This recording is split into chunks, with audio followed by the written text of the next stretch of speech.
Today I will test out Jvke'S new Kodak 2383 film emulation LUTs. He just released a new video showing how to use them and basically explaining why he made them. The LUTs are available to download for free. I will link to his videos where you can find the download link. I've never tested it out before, so this will be my genuine first time reaction seeing them. The biggest thing about these LUTs for me personally is that it gives you the flexibility of adjusting the LUT's intensity, and that for me has always been the biggest drawback of using the DaVinci Resolve built-in film emulation LUTs. You need to make that conversion on a CST node to Cineon Film Log to be able to get the best result of the film emulation. But with these LUTs that Jvke has created, you actually don't need to do that conversion. So going into the color management settings, you can see that I'm in DaVinci YRGB color managed and the color processing mode set to custom. We have 3 different footage today, and the first one, which is this right here, this is actually shot on an ARRI Alexa Mini, and the input color space for this particular clip is ARRI Log C3. For the timeline color space, I'm using DaVinci Wide Gamut Intermediate. And then the output color space, Rec 709 Gamma 2.4, and the DRTs I'm set to DaVinci. We close that down again, and as you can see, this is still log. That's because I bypassed the color management, so I will just uncheck that. Now we are viewing this in the Rec 709 color space. Since this clip is a ProRes 4:2, I cannot see which color temperature it's shot on, but I'm guessing it's shot on about 5600 daylight color temperature because the lighting in this train is pretty hot. So I will just go ahead and use the offset here and drag the ball over to the cooler side to even this image out a bit. I'm happy there. The next clip is actually shot on a red camera. If you remember, in the color management, I set the input color space to ARRI Log C, and this is not correct. But the thing is that since this is raw, we can go into the camera raw settings and choose decode using camera metadata.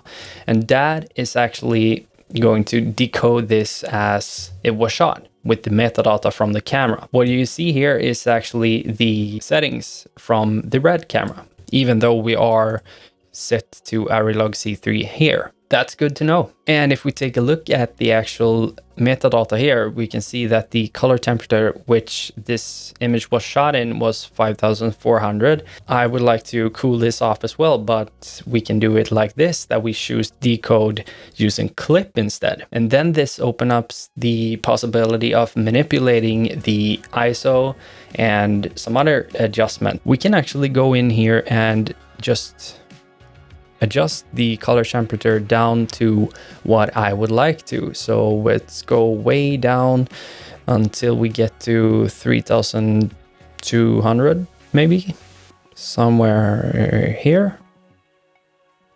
And the next clip I shot myself using the trustworthy A7S III, which currently is filming this top view here. I will just go ahead and bypass the color management, and from the input color space we will choose the S Gamma 3 S Log 3.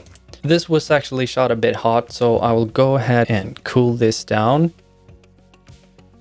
The first image here, let's go ahead and apply the new film emulation. If we go down to this one right here, it's the intermediate Kodak 2383 LUTs, and then you can see he has provided us with the ASUS CCT color space, the ARRI Log C3, and the DaVinci Wide Gamut, which we are working in right now. I will actually cool down this a bit more. Offset wheel.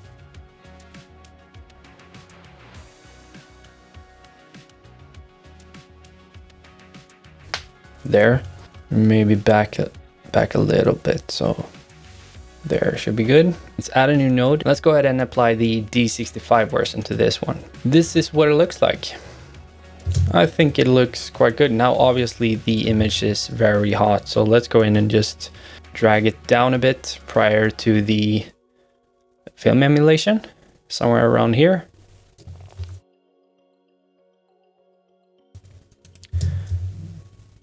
And I think it looks really good.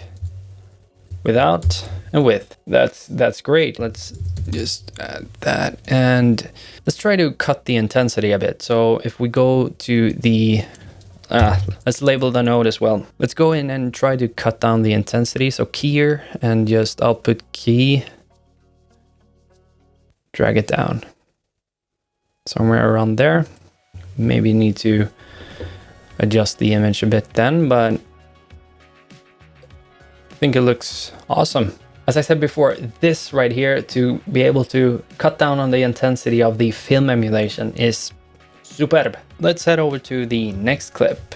Add a new node. Let's go with the same. Apply light to current node. Right away, looks great.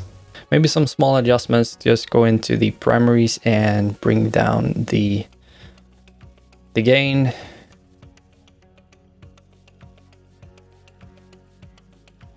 Something like that. What if we drag down the intensity of this one? Yeah, it's just works exactly the same here. No problems. Now to the fun part. How does it look on my footage with the A7S III? Next clip. I've already brought down the primaries a bit. Let's go in and add a new node and go up to the LUTs again. And let's choose the D60 for this one. And here we might have to do a little bit of adjustments. So it obviously is too hot. So let's go ahead and bring down the gain a bit. And we can bring down the lift and take up the gain a little bit right there. And I think we will go in and add a lot of saturation to the image. Somewhere here. Let's just label them for everybody's sake. Looks quite good to me. We could add some more saturation here, maybe like that. And we can just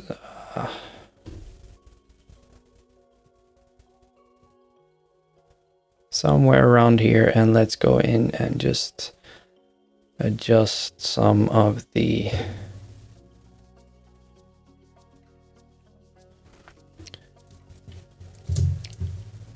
maybe somewhere here. I think we could bring down the lift a bit more. And maybe we can drop the saturation a bit. There. And go back here and just push it up a little bit. And the intensity, yeah, should definitely be maxed for this one. Maybe for this image we could go in after the film emulation and create just a small S-curve. Just to get it even better. And there we have it. My honest opinion about this is that I think it's great. Big ups to Jake for providing us with these LUTs for free. Go down in the description, check out the link, go into his video, download the LUTs, and enjoy.